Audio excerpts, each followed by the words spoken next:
بسم اللہ الرحمن الرحیم۔ مسلمانوں، اب بھی تمہاری آنکھیں نہ کھلیں تو پھر یہ کبھی نہیں کھلیں گی۔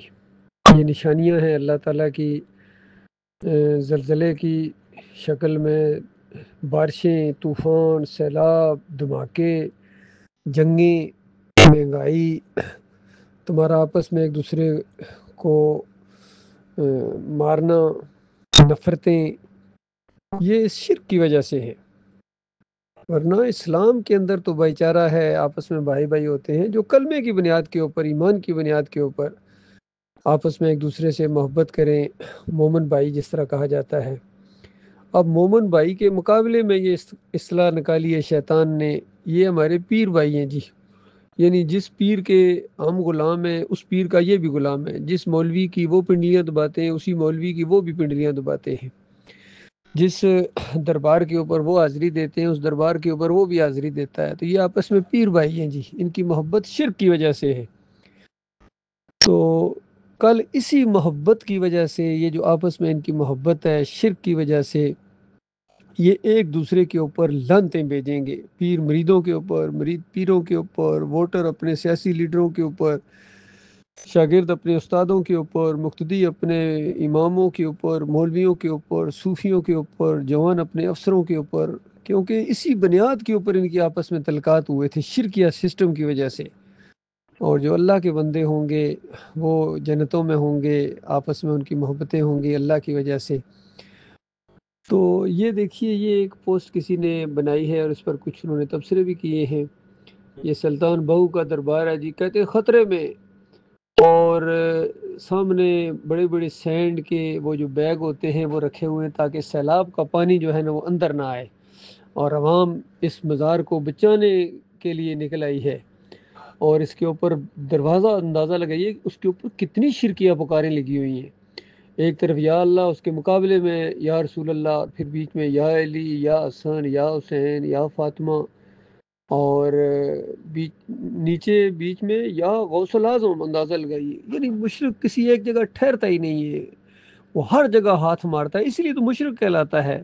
اور مومن ایک در کا سوالی ہے، وہ اللہ کا در ہے۔ ایک ہی جگہ ہے جہاں جا کے طواف کیے جائیں، وہ بیت اللہ ہے۔ ایک ہی جگہ ہے جہاں نعرے لگائے جائیں اگر اونچے اونچے دل کرتا ہے تو لبیک اللہم لبیک لا شریک لک لبیک۔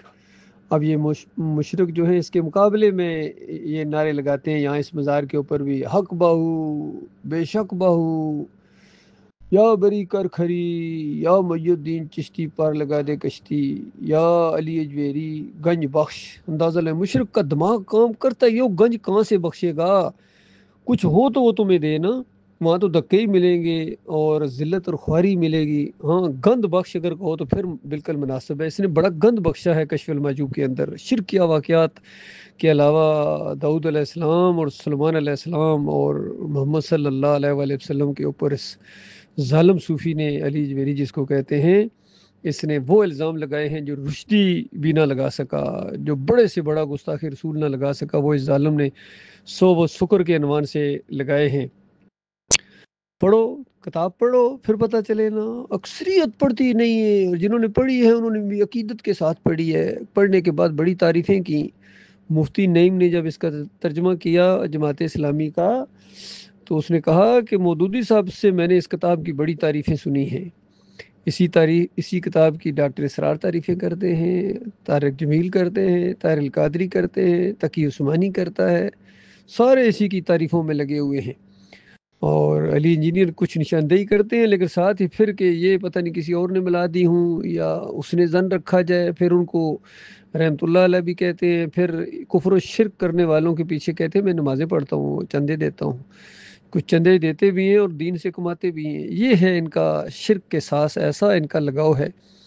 پھر وہاں جا کے سجدے کرتے ہیں، رکوع کرتے ہیں، اور کہتے ہیں یہ ہمارے مشکل کشا ہیں جی، یہ ہمارے محافظ ہیں جی، اور جب سیلاب آیا ہمارے مالک اور خالق نے جب سیلاب بھیجا تو اس کے محافظ بن کے، بالکل اسی طریقے سے جس طرح ابراہیم علیہ السلام کے دور میں جب ابراہیم علیہ السلام کہتے تھے کہ یہ تمہاری مورتیاں ہیں، یہ بت ہیں، یہ کچھ نہیں کر سکتے ہیں، تو قوم کہتی تھی کہ ہمارے باباؤں اور درباروں کے خلاف تم نے گستاخی کی ہے۔ اور جب ابراہیم علیہ السلام نے ان کو توڑا ایک دن موقع پا کے، اور پھر جب واپس آئے ہیں وہ قوم تو کہتی ہے کہ بہت بڑا ظالم ہے کوئی جس نے یہ کام کیا ہے. کسی نے کہا ایک نوجوان ہے ابراہیم اس کا نام، یہ اسی نے کیا ہوگا. تو پھر اس کے بعد جب گرفتاری ہوئی، پرچہ کٹا، اور جب عدالت میں کیس گیا، ان کی جو وہاں کا ماحول تھا، تو پوچھا کہ ابراہیم تو نے کیا ہے؟ تو ابراہیم علیہ السلام نے ان کو جھنجھوڑنے کے لیے، تاکہ ان کا دماغ جو رکا ہوا ہے وہ چلے، کہا کہ بڑے سے پوچھو جو رنگے ہاتھوں پکڑا گیا ہے، تھوڑا تو اس کے پاس سے نکلا ہے. تو کہنے لگے کہ ابراہیم تو جانتا ہے یہ اس طرح نہیں کر سکتے ہیں. پہلے ابراہیم علیہ السلام نے یہ بھی کہا ان کے سامنے جب گئے تو کہا کھاتے کیوں نہیں ہو، بولتے بھی کیوں نہیں ہو، گنگو، نہ بولتے ہو نہ کھاتے ہو، اور قوم کے مشکل کشا اور داتا دستگیر بنے بیٹھے ہو. پھر وہ دائیں ہاتھ سے ایسے جپٹے ہیں ان کے اوپر، جس طرح ایک مومن کفر و شرک کے اوپر جپٹتا ہے، اس کی توڑ پھوڑ کر دی انہوں نے. تو اس انداز سے یہ معاملہ ہے. یعنی پہلے قوم ان کو اپنا داتا دستگیر مشکل کشا سمجھتی ہے، اور جب مار پڑے تو اس کے بعد کہتے ہیں ان کے محافظ بن جاتے ہیں، ان کے حمایتی بن جاتے ہیں، ان کی فوج بن جاتے ہیں. تو بالکل یہی معاملہ ہے آج ان مزاروں کے ساتھ جو بت پرستی کی شکل اختیار کر گئے. یہ عوام ان کی محافظ ہے، ورنہ اگر عوام ذرا پیچھے ہٹ جائے تو انشاءاللہ میں ابراہیم علیہ السلام کی طرح ان کا تیا پانچا کر دوں. اور ہمارا ہر مومن یہی دلی آرزو رکھتا ہے. لیکن یہ محافظ بنے ہوئے ہیں، رکھوالے بنے ہوئے ہیں جتنے ہیں، فوجیں ان کی، پولیس ان کی، اور مرید ان کے. تو یہ معاملہ ہے اللہ کے بندو. لیکن اب بھی اگر تمہاری آنکھیں نہ کھلیں یہ سارے منظر دیکھ کے بھی، تو پھر جہنم کی آگ کے اندر تمہاری آنکھیں کھلیں گی، پھر ہمیشہ ہمیشہ یہ جلیں گے. یہ مزار سارے جہنم کی آگ کے اندر جائیں گے. جتنے مزار ہیں یہ سارے، مورتیاں بھی جائیں گی، وہ بت کی مورتیاں اور مندر سارے کے سارے، سارے دربار اور سارے جتنے ہیں، پیلا گنبد ہو، نیلا ہو، ہرا ہو، سارے جائیں گے. کوئی ایک بھی نہیں بچے گا جو یہاں زمین کے اوپر جو گنبد بنا ہے جس کو پوجا ہوئی ہے، شرک ہوا ہے وہاں. اور یہ جو بھی شرک کی چیزیں ساری جہنم کی آگ کا ایندھن بنیں گی.